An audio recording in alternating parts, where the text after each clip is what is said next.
Doing a special edition of the World Edition on this particular day. I know a lot of times we've been talking about things dealing with issues around the world, and here in North Carolina, we've been dealing with this rain, but a lot of people have been paying attention to global issues and all in that space. Of course, they're paying to political issues as well, as a number of folks are following their favorite candidate, whoever that may be, and seeing how they are doing in the presidential races and all in that space. But one thing that we know people have been talking a lot about is China, its involvement in politics, both on a global level as well as its own economics, as well as its social media, and kind of the impact that that has had on society as well. So we're very fortunate today to have a guest, Mr. Bradley, James Bradley, who has done some work in that space and definitely has some understanding of China and its mentality and a number of other things along those ways. So I'm going to bring in Mr. Bradley. We'll have a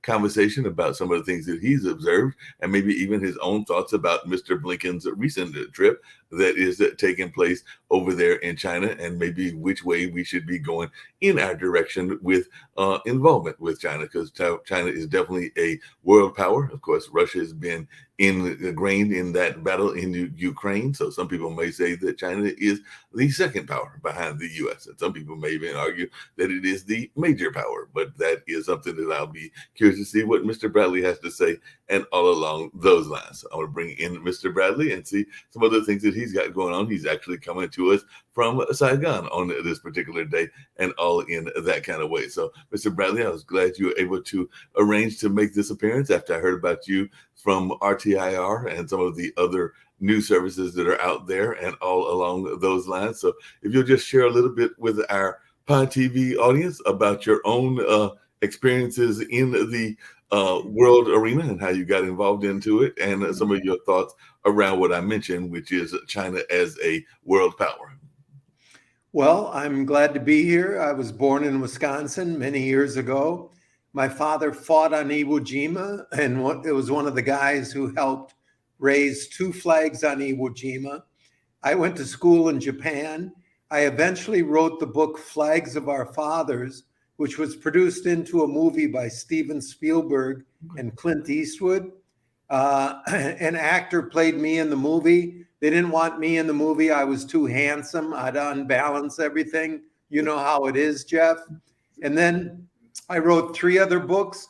My last book is called The China Mirage. And I'm out here in Ho Chi Minh City, Vietnam, right underneath China. So since the 1970s, I've been out here in Asia, in and out. So I know America and Asia, and happy to be here.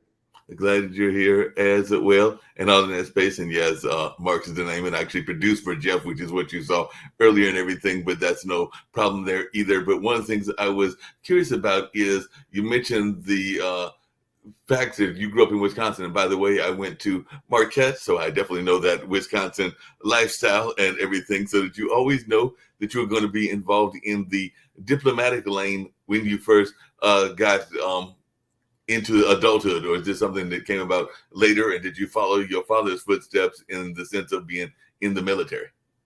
Oh, no, none of that. I went to school in Japan in 1974. That's the equivalent of someone today going to Afghanistan or Pakistan.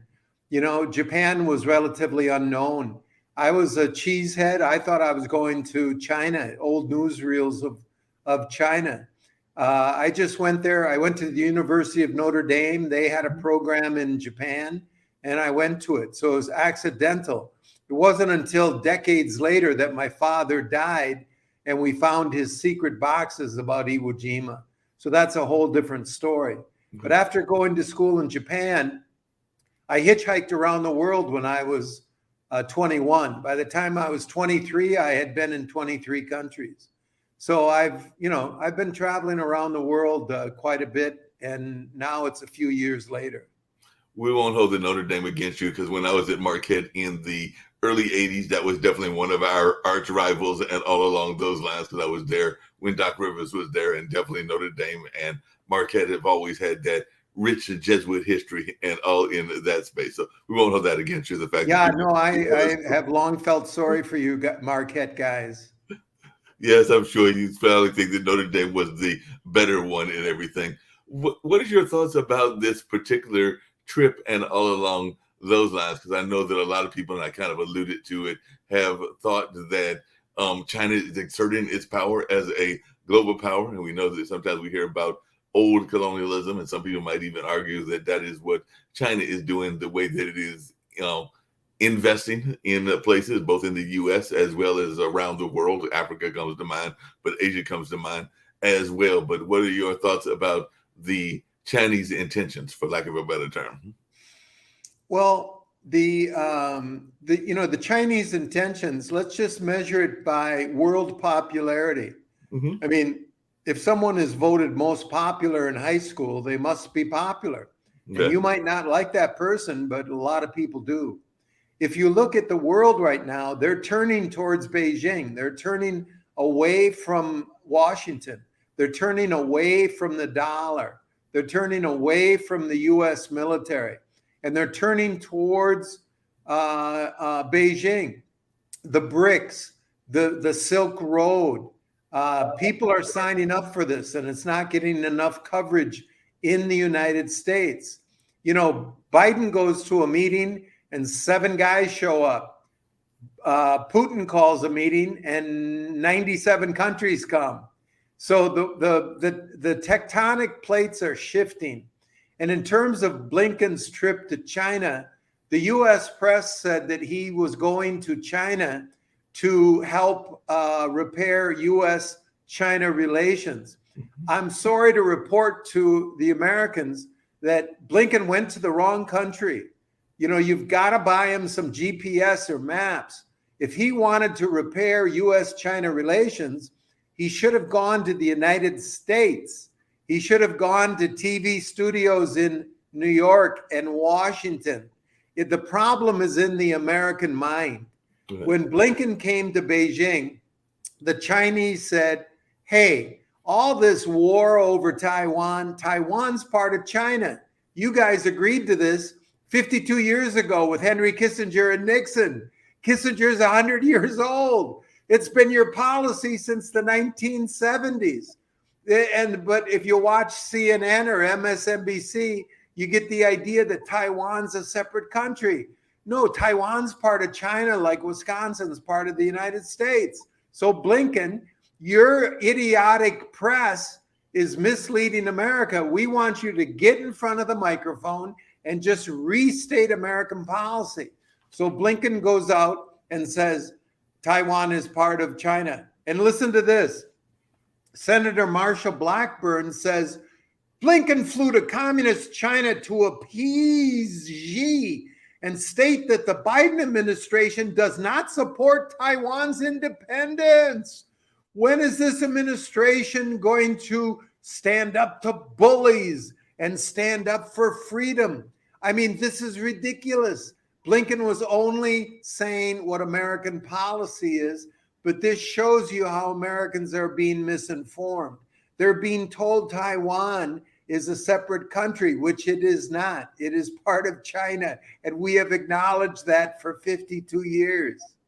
Well, along those same lines, I know a lot of times when people think of China, they think about its influences. Like I mentioned earlier, I know that China has definitely been going to a lot of African nations, and it seems like they're investing in those nations. Even here in the United States, you will oftentimes hear about people that are looking at some of the Chinese corporations and buildings in the United States and everything along those lines. So I know that some of my conservative friends are sometimes concerned about that, but what are your thoughts? Is that something that we should be worried about if people are buying land, even here in the United States, from Chinese companies buying land as well as buying them in the African nations, the Latin American nations, the Asian nations, the various nations in the various continents?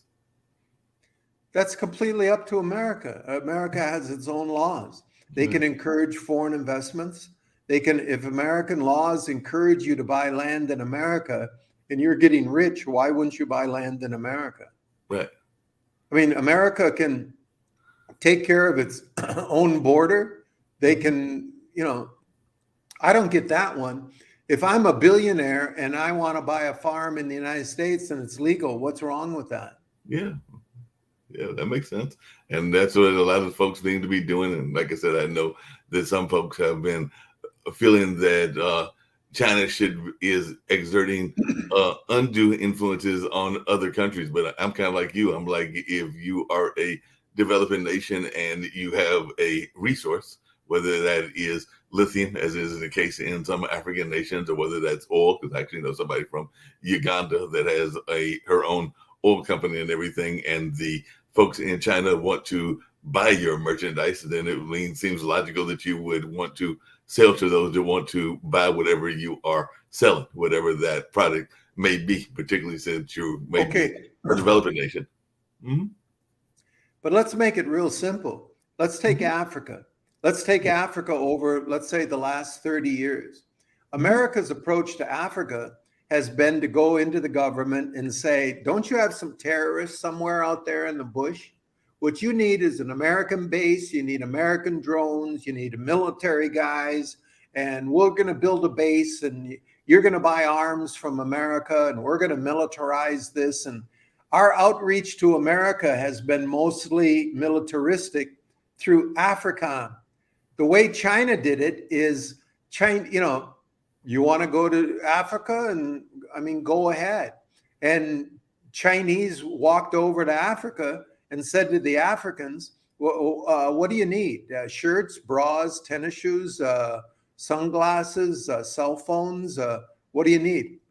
You need cell phones and glasses and candy. And okay, we'll open a shop, and we'll import things from my aunt in China and put them on the shelves and charge you for it. And, they started out as small entrepreneurs. Mm-hmm. And now Africa and China, that's the number one trading relationship with Africa is China. Why isn't that the United States? Why didn't American entrepreneurs go to Africa and ask them what they wanted? It's the same thing with the Japanese. I'm old enough to remember when there were not Toyotas in America. Mm-hmm. Toyota came over, and people don't remember the first Toyotas were a failure. They didn't work in the American market.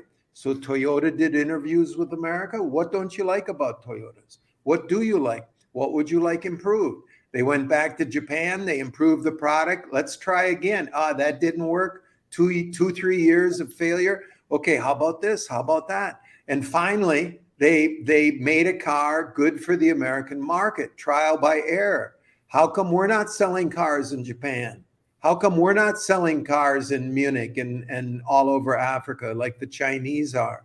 So, this is an entrepreneurial situation that America has fallen down on. The African countries are not being bamboozled and controlled by debt bondage, as the American press is saying. The Africans have free choice who they're going to deal with, and they want to deal with China. And, I'm not promoting China. I'm an American. I wish Wisconsin entrepreneurs had walked over to Africa and said, what the hell do you want? And we will supply it. We'll make it. We'll make a factory to make it. And we will become Africa's largest trading partner. And Wisconsin will get rich trading with Africa. But we didn't do that.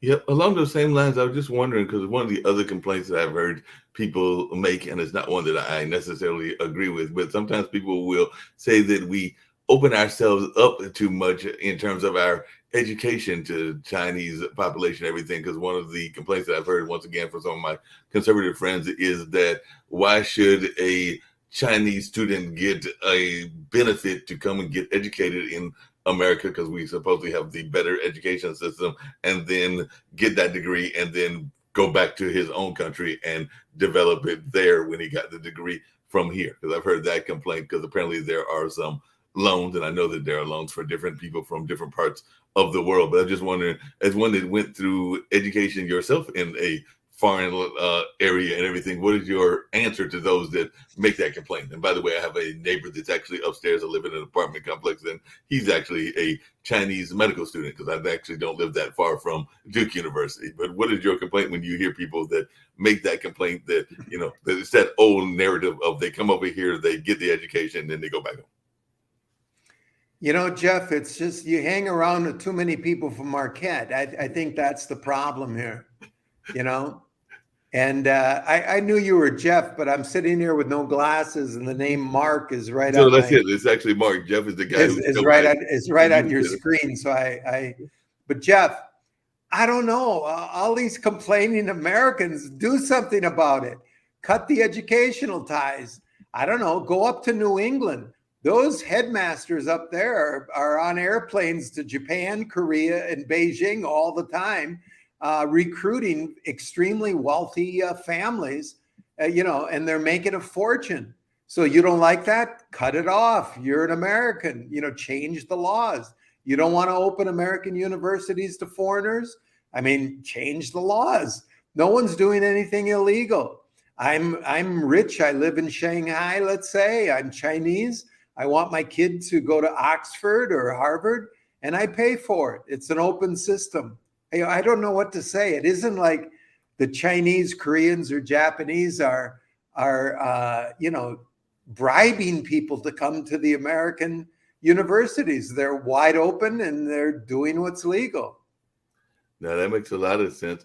What are some of the other countries that you think that folks should be looking at other than China from the Asian landscape? You've mentioned that you're there in Saigon, and I know that some friends of mine have gone to Vietnam. And of course, we know that, as you mentioned, Japan is definitely a world power and specifically an economic world power. But what are your thoughts about some of the places that we should be looking at and everything? If let's say Blinken goes to Beijing for 2 days, and then he goes to the UK for 5 days, and then he goes to, people get the idea. You can say, China, Cambodia, Italy, Venezuela, and no. When you say the word China, you're saying almost 1/4 of humanity.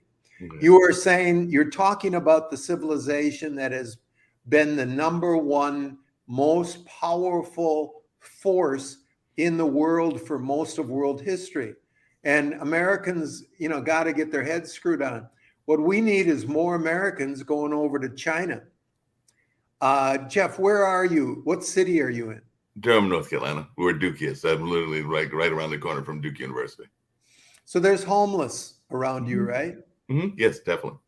Okay, well, if people from Duke University would go to Shanghai, there's no homeless.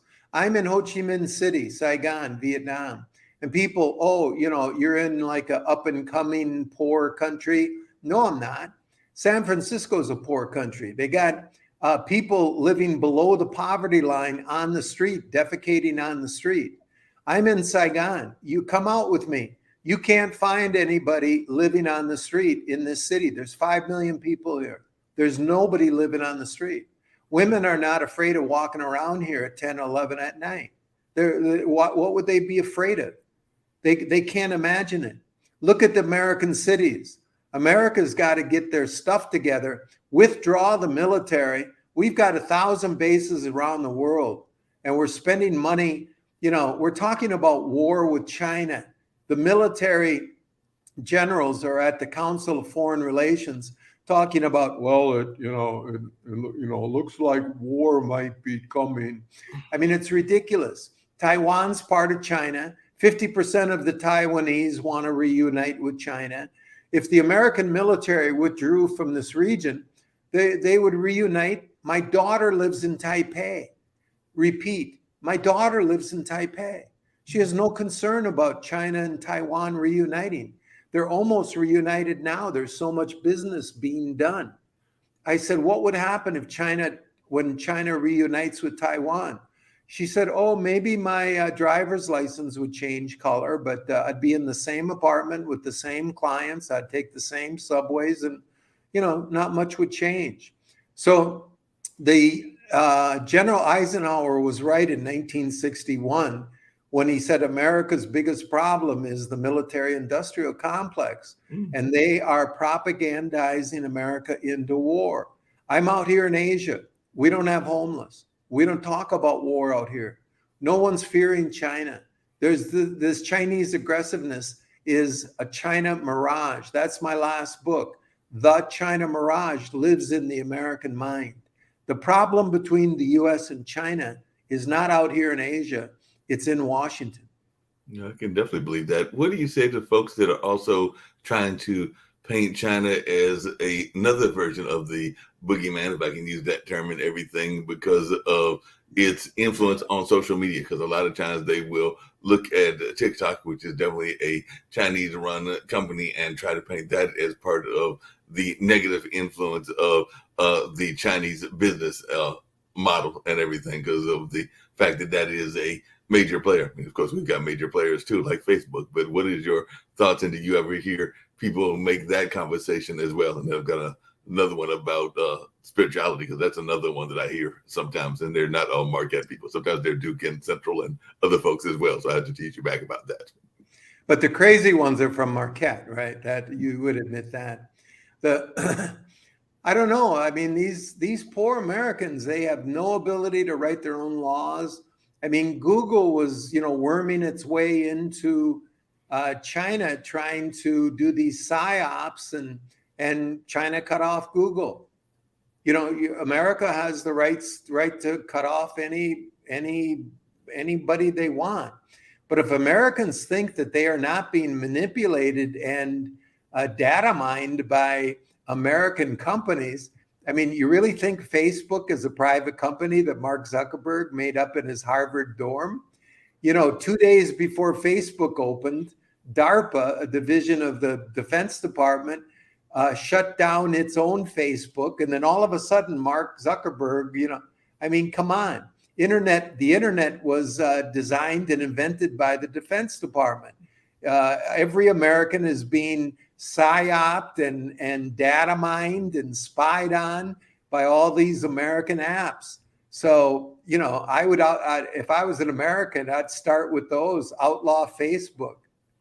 Yeah, that makes a lot of sense. The other thing that sometimes people get confused about, and I don't know your own spiritual background. I consider myself more spiritual than religious, but I do hear sometimes that folks want to think that they're going to convert. You just mentioned the population, all 1 billion of the Chinese and all in that space. And I know it's a billion plus and all along those lines, but that is a large portion of the population. And I do know that I guess that was part of the conversation with Chiang Kai-shek, was the notion that we were going to Christianize that nation. And I know that there have been crusades and other attempts as well, but it doesn't seem like it's gone all that well in that part of the world, because I think a number of the folks there still practice some very Eastern religions, whether that is Buddhism or Hinduism or a number of other things. But I was just wondering, what are your thoughts, or how do you say when you run across those evangelicals that are thinking that are part of their solution is to change their spiritual belief system?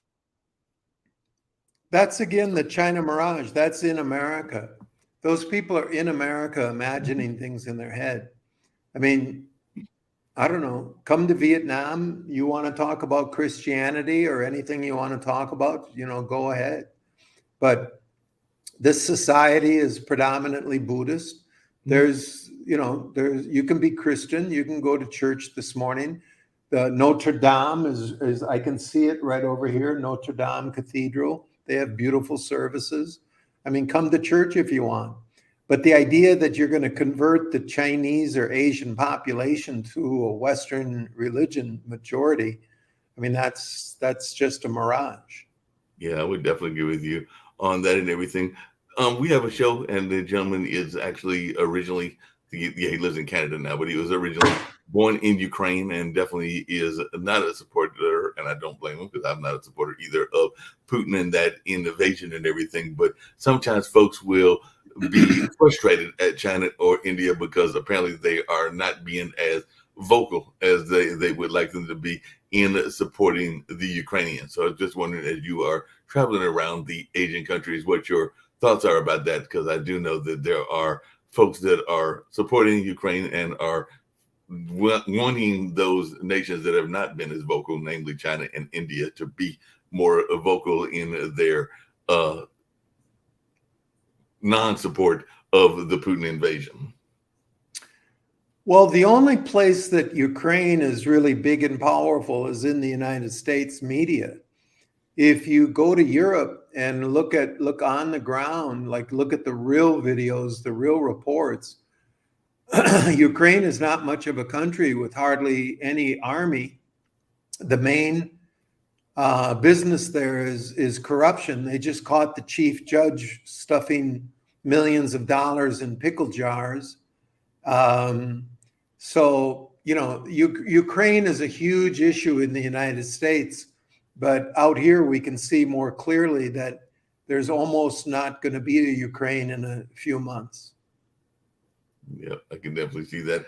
And I'm sure that some of those companies will be companies from the Asian theater that will be part of the rebuilding, whatever rebuilding is done in what was or is still considered Ukraine, and all along those lines. So I imagine there are already Asian companies, just like there are already American companies that are putting their bids in for those contracts to rebuild, much in the way that they rebuilt Japan and rebuilt Germany. So I'm thinking some of those corporations are already putting their bids in for that rebuilding process, because every time you look on the news, there is those massive destruction. So I agree that it looks very much a land that has lost a lot of its, not just population, but a lot of its infrastructure, buildings, and everything else. There may be a couple of cities that have survived the onslaught, but not many. So I'm thinking that a lot of folks will be needing to do that rebuild, and I'm thinking they will be coming from all aspects of the world, including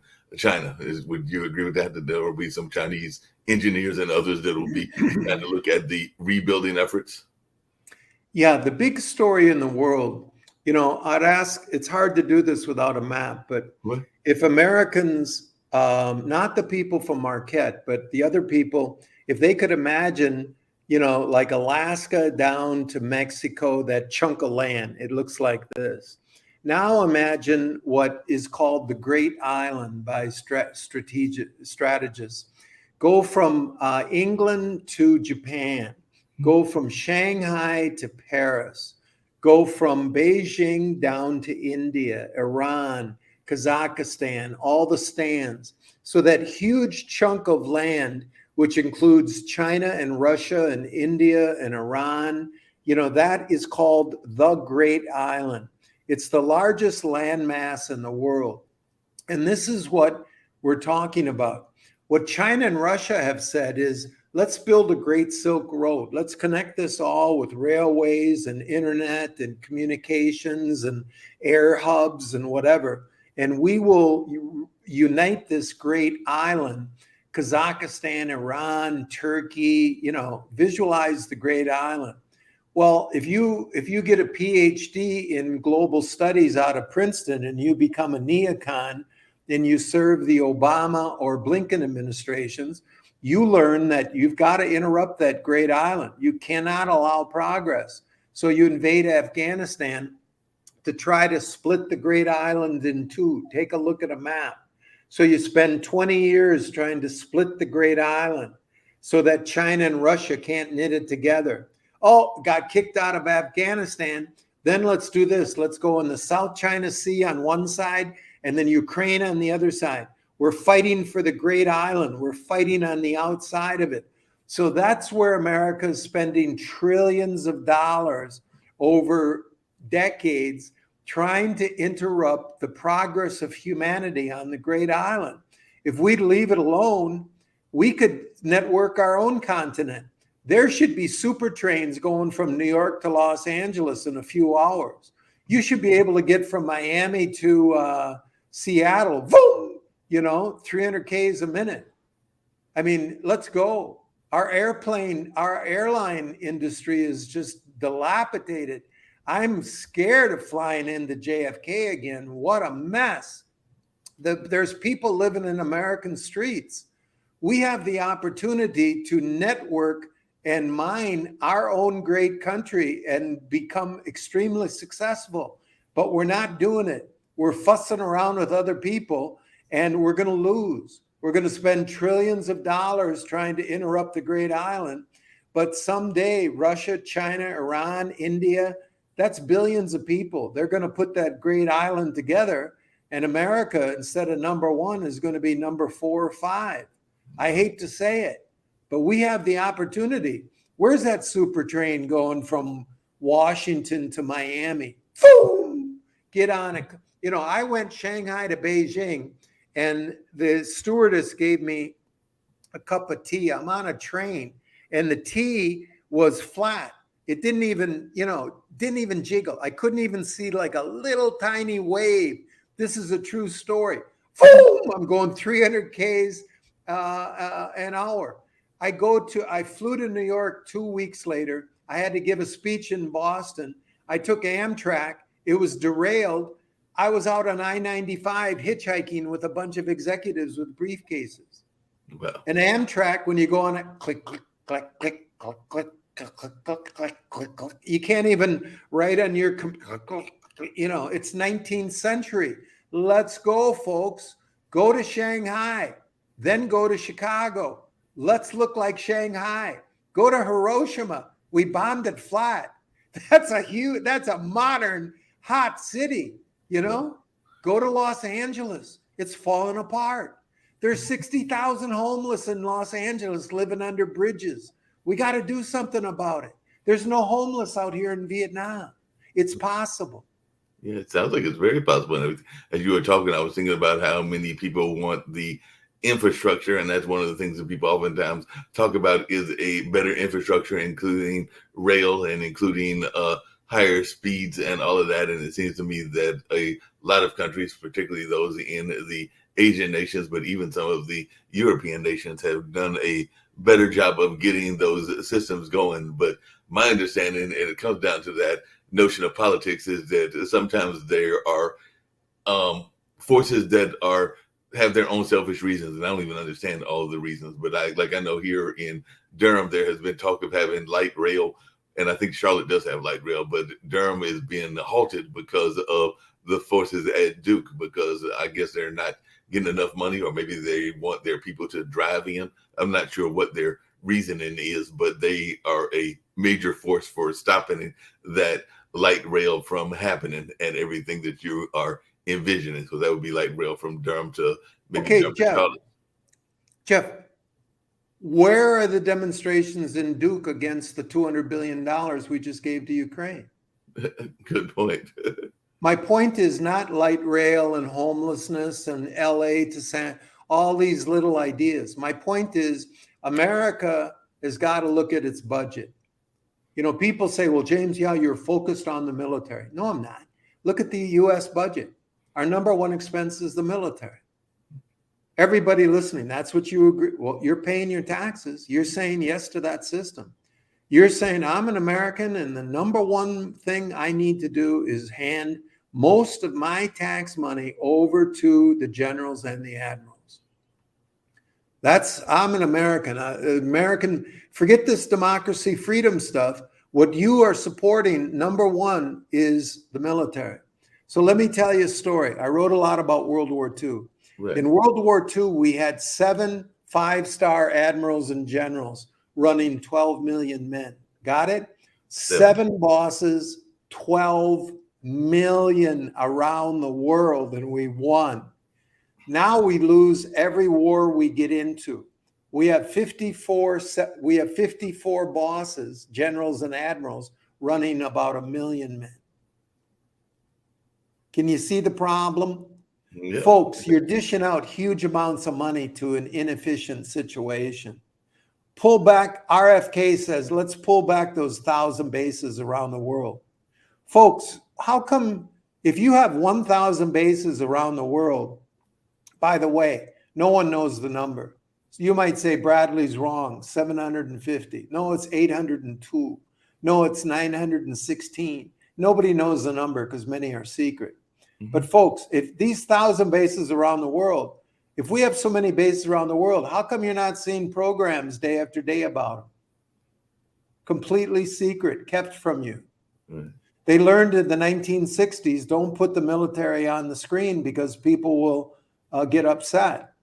So somehow they fooled you to pay most of your taxes to support the military, which Eisenhower, not me, but a 5-star general, president of the United States, said, watch out. Don't give your money to that machine. And you're giving your money to that machine. And what China is saying is just back off. We're not fooling around in San Francisco. China's not, you know, right off the coast there in the Carolinas.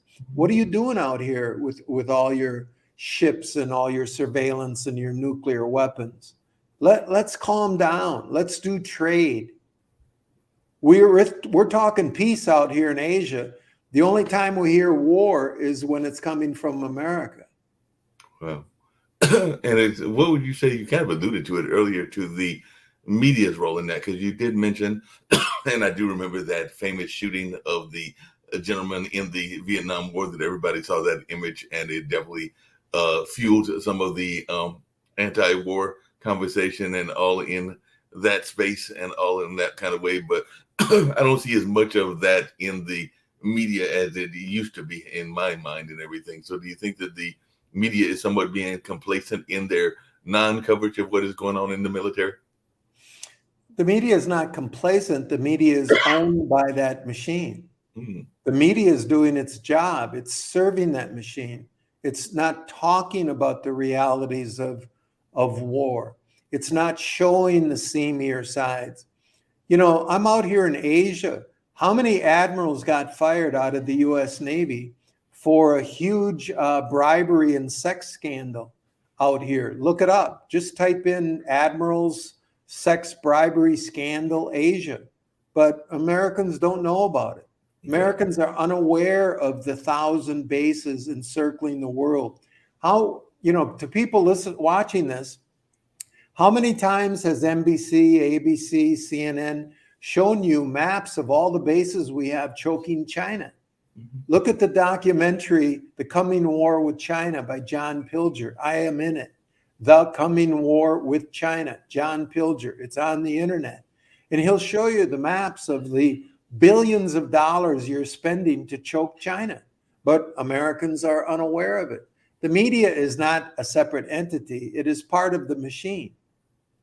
Well, along those same lines, we will wind down very shortly and everything. And I definitely think you're giving some great insight that more and more people need to know about, and all along those lines. But you mentioned earlier that you had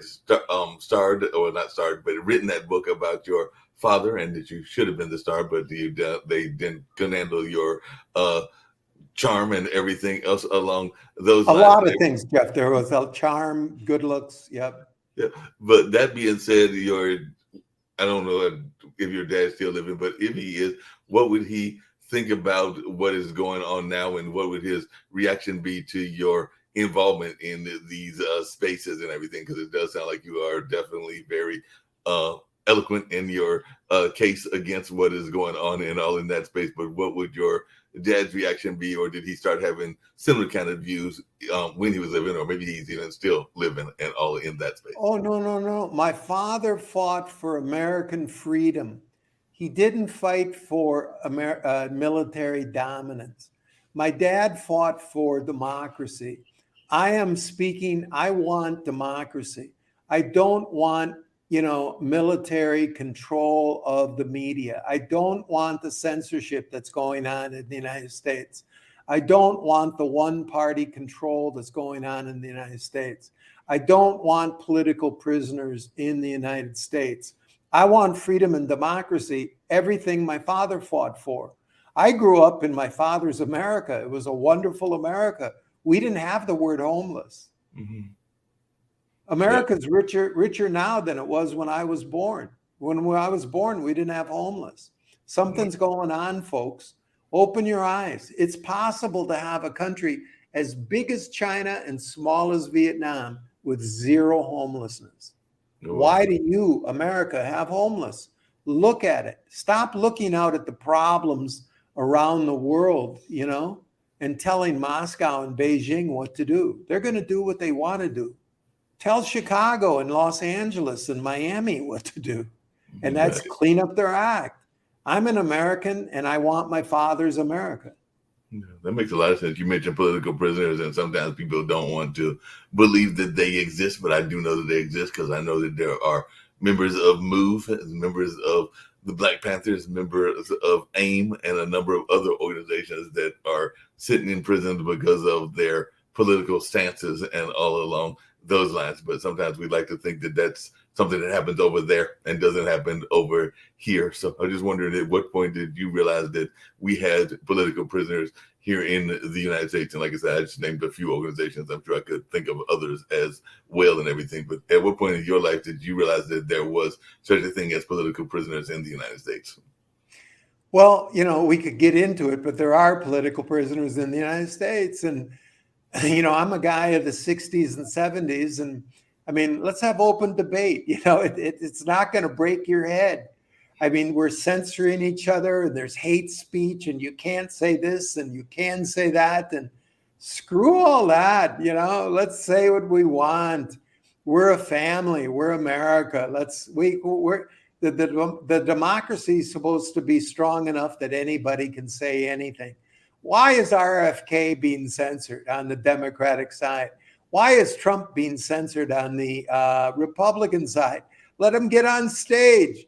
If they're idiots, then we'll vote them out as idiots. If they have good ideas and we like them, we'll vote them in. That's the American way. So, we need to get back. I don't want to say back, but we need to move forward with real American values. And that's openness, and that's freedom, and that's a lot less military control, more money for the people. Look at China is building bridges and America's building bases, and the world doesn't like that. And this isn't James Bradley talking. Take a look at where the world is going. They want to go on the BRICS road. They want to go on the Silk Road. They don't want to go on the American military road. So, I can die in 10 minutes. Doesn't matter what my opinion is. It matters what is the opinion of the world. America, take a look at the world. You mentioned BRICS a couple of times, and I know that there's that notion that there might be a new currency, and that scares some folks because definitely Russia's involved in that, India, China, Brazil. There are a number of other nations as well. So, Mr. Bradley, I'm just wondering what your thoughts are about BRICS as a currency, and is that something that you think we will see in the next several years and all along those lines? Because I've also heard some people that think that crypto might be even a new kind of a decentralized money as well. But I was just wondering your thoughts, particularly about BRICS, because I do know that India and China are very much involved in that, as is Brazil, Russia, and a number of other countries. I forget all the amount of countries that are involved, but I was just wondering, as one that does this research, what your thoughts are, and is the dollar heading into trouble? Well, the bottom line is gold. Mm-hmm. So I'm a historian. Gold is money. Every system reverts to gold. So all paper systems in the history of the world have gone to zero. Voltaire, the French philosopher, said, all paper money will reach its intrinsic value. What that means is, this is paper. Let's say this is a $100 bill.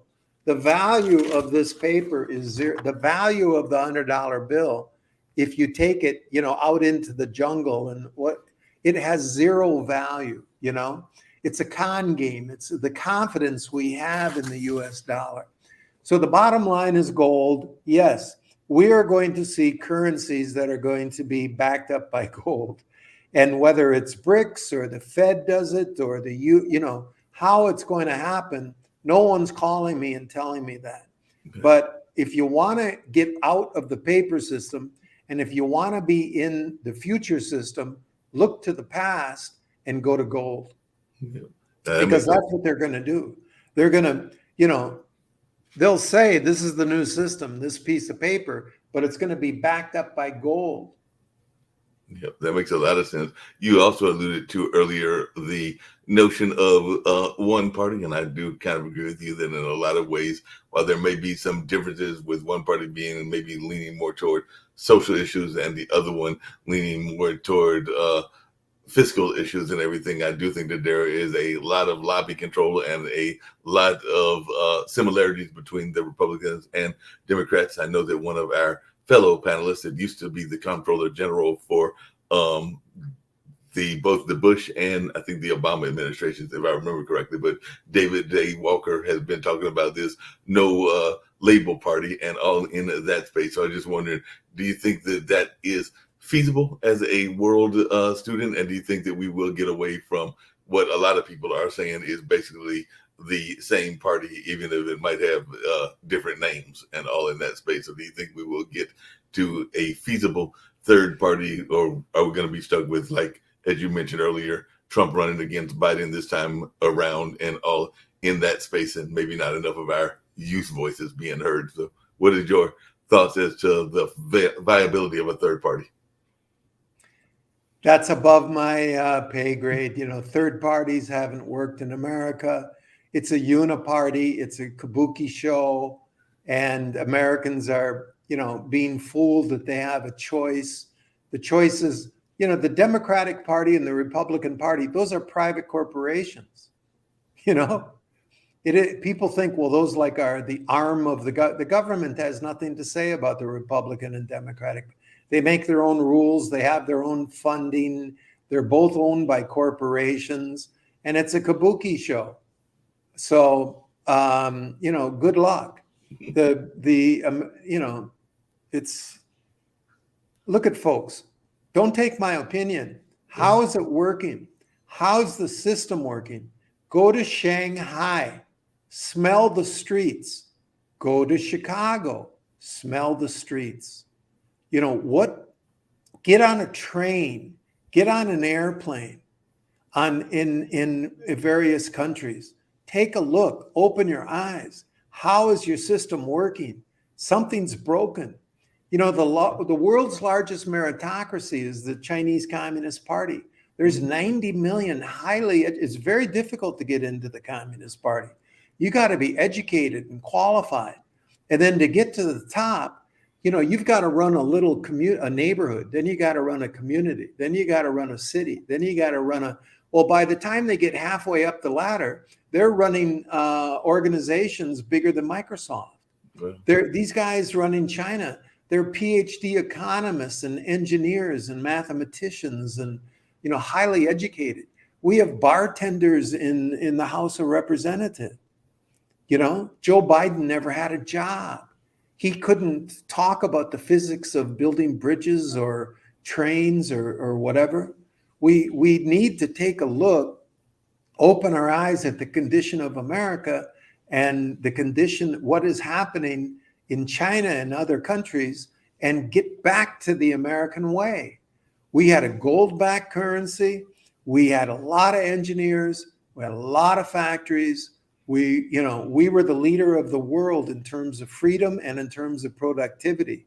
We're not right now, but we can become. I caddied for Vince Lombardi, coach of the Green Bay Packers. Mm-hmm. When you win the Super Bowl this year, you're going to be awarded the Vince Lombardi Trophy. Right. He wanted excellence out of his players. That was the American way. America can get back to excellence, but we got to get going. But isn't part of the problem, James, that we get into this otherness notion and everything, that, the other person, whatever that other person is, whether that's their orientation, their race, their whatever, is the evil force and all in that space? Because I think America has definitely gotten into a lot of that, where there's that blame on somebody that is different than you. And along those same lines, I have had friends of mine that have gone to some countries, not just in Asia, but in our own backyard, and they have been shockingly surprised by both the demeanor of the people as well as the cleanliness of the area and a number of other things. Because if you hear some of our politicians talk, you would think that Colombia is one of the worst places that you could ever go to, meaning Colombia in South America. But I've had at least one that is of Colombian descent and somebody that is not of Colombian descent. She's actually one of the co-owners of this network, and she was just blown away and was trying to go back to Colombia because she found those people to be very friendly, which a lot of times people don't think that they are friendly, and that they had clean streets, which you've mentioned about China and a number of other things. Now, I'm not saying just like there are not bad parts of America, I'm not saying there aren't bad parts of Colombia, but the image that is presented is not the image that they have come back and shared with others like myself and everything. So I was just wondering your thoughts about that, whether we get caught up in the negative stereotypes that exist of people, and maybe it's not as clear cut as some folks would have us believe. Well, divide and conquer.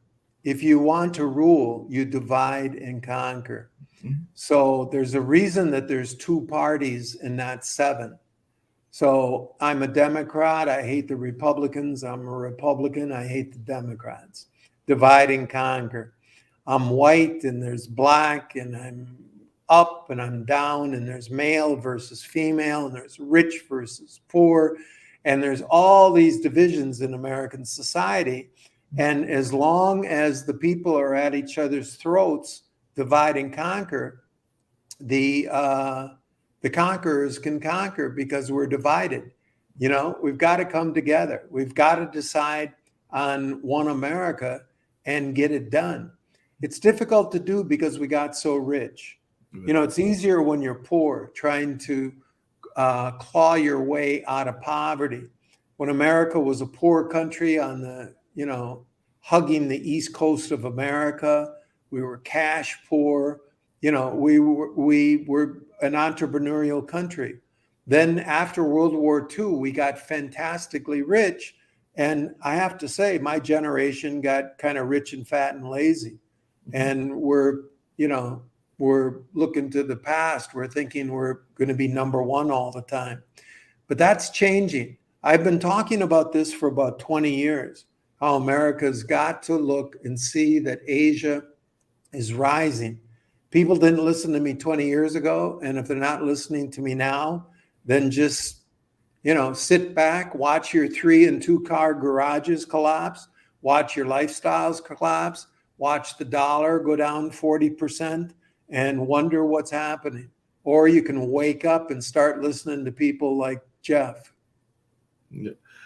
Along those same lines, who are some of the other regions of the world that you would like to see improved? And then, like I said, maybe give you a chance to tell folks about how you can be reached and your books that you might want to share, and all in that space as we're winding down. But what are some of the other regions of the world outside of Asia? I mentioned Latin America, and there might be, and you mentioned Africa. Are there certain regions of Africa or certain regions of Latin America, or just regions of the world that you think we as a world society should be looking at in terms of their growth and development? Well, let's look at the whole world, but in terms of the number one force, I'm standing on it, the Great Island. And China, again, there's 1.5 billion people in China. There's about 1.54 billion people in India. So, I'm standing on an island with 3 billion people just in 2 countries. You add everybody else, Kazakhstan, all these stands, they are rising. They're working hard 7 days a week. Russia, look at a map of Russia. It's enormous. It's the largest land country in the world, and they're full of resources. That's why America's been trying to break them up to get those resources. Well, they're not going to break up Russia. You're not going to break up China. And America's forcing China and Russia together, which is a huge financial juggernaut. I don't know if Americans realize the Russian economy has never been stronger. Repeat, the Russian economy is booming. There's city planners who have never had so much money flushing in. They don't know what to do with it. America did them a huge favor by sanctioning Russia, and the economy is going really well. Russia's winning on the battlefield. I mean, hey, folks, can you live this day without Chinese products? You can't. And if you need some more products this week, you are going to buy them from China. China factories are booming. Vietnam is the fastest growing economy in Asia. we're making products for, you Americans and Europeans can buy. So, yeah, America should look at the world. But if you want to look at the number one most productive economies, you've got to look here to Asia, to the Great Island. Yeah. And is that part of the reason you think that they're trying to divide that Great Island by getting China and India to go against each other? Because that's the other conversation that's been going on. Oh, yeah. Or trying to manipulate that relationship. Because I know that while Blinken was in China meeting with Xi, that I think that this is the week that Biden has been meeting with Mr. Modi and some of the leaders of India try to find some commonality, I think, on technology and other stuff. As a matter of fact, one of our hosts, Mr. Rao, I think has been part of some of those meetings since he's on the Morrisville City Council and is of Indian descent. But I was just wondering, is that part of the strategy is to kind of divide India against, or pit India against China? Oh, yeah. We're divide and conquer. So we want India to be on our side against China. And, just look at the Great Island. It's divide and conquer all over the place. Just a few years ago, the Navy had a Pacific Command. We had a Pacific Navy. Now we have an Indo-Pacific. What? Indo-Pacific. We made up a new word that's all over the media. The Indo-Pacific Command. The Indo-Pacific. What does that mean? That means the U.S. Navy, expanded from the Pacific into the Indian Ocean. What's the U.S. Navy doing? Why, Americans, why are you spending trillions of dollars of your taxes for the American Navy to get into the Indian Ocean and the Pacific and surround China with all those billions of bases? Why do you have 50,000 troops in Japan? Well, World War II ended why do we have, 50,000 troops plus support, plus families, plus teachers, plus janitors, plus? Why are you paying for 100,000 Americans to live in Japan on your tax bill? Why do you have 40,000 troops in Korea? What's the problem? China never invaded those countries. Japan invaded China through Korea with American support. Mm-hmm. You could take all those troops back. China's not going to invade Okinawa and Japan. That's not going to happen. You're listening to military media, and you're just getting your money sucked out. Take care of Chicago and Seattle and Miami. I definitely agree with you on that. We got to take care of stuff in our own backyard, as you said, and I don't know what kind of success this particular meeting will have. I think that there'll be some maybe trade deals that are made with India on some of those products and everything, but I think that they will probably still have a serious relationship with China, even if they develop a more stronger relationship with us as well, because I don't think that they're going to. Okay, but the bottom line is Biden doesn't know the name of people he's meeting with, and he's supported by neocons. So neocons are in charge, and the neocons say we're going to take care of Russia, then we're going to take care of China, because we're going to be number one. And they are completely loopy, crazy in their head, and it doesn't matter how many die. Hey, military guys are talking about drafting your sons and daughters to fight China, America. You better wake up and stop this before your daughters and your sons are being sunk on ships out in the Pacific. That seems like that would be a fool's errand, to borrow one of your other phrases, and everything along those lines, because there are, as you just said, 1.5 billion people. And I remember doing some studies about the Mao Zedong approach to war and the approach to the military and everything. So I don't know that our couple of million, or however many our population is, could even be a match for the billions of folks that are over there in China. That just seems like the math doesn't add up and everything, but that maybe it's just me being overly logical in using that Marquette knowledge, but it seems like me that that would not even work in that sense of the math of it. Jeff, it doesn't. The problem is you're not running the show. Right. If you were running the show, you wouldn't be thinking about war with China. The neocons are running the show, and they are talking seriously about war with China. Yeah. I mean, I got the quotes right here from generals and admirals. We got to get ready. There's a slippery slope. The tensions with China have increased, and I'm afraid we're going to have to prepare for more. All those kind of words behind the scenes. There's a tremendous amount of money to be made fighting China. Forget the IUDs out in the Middle East. Obama and Secretary of Clinton said, pivot to Asia. What does pivot to Asia mean? It means there's a hell of a lot of money made to fight China. Satellites, Navy ships, technology, money, money, money. Secretary Clinton, let's pivot to China. Trump tried to stop it, and people went nuts. The media torpedoed Trump. Trump shook hands with people in Asia. No way, man.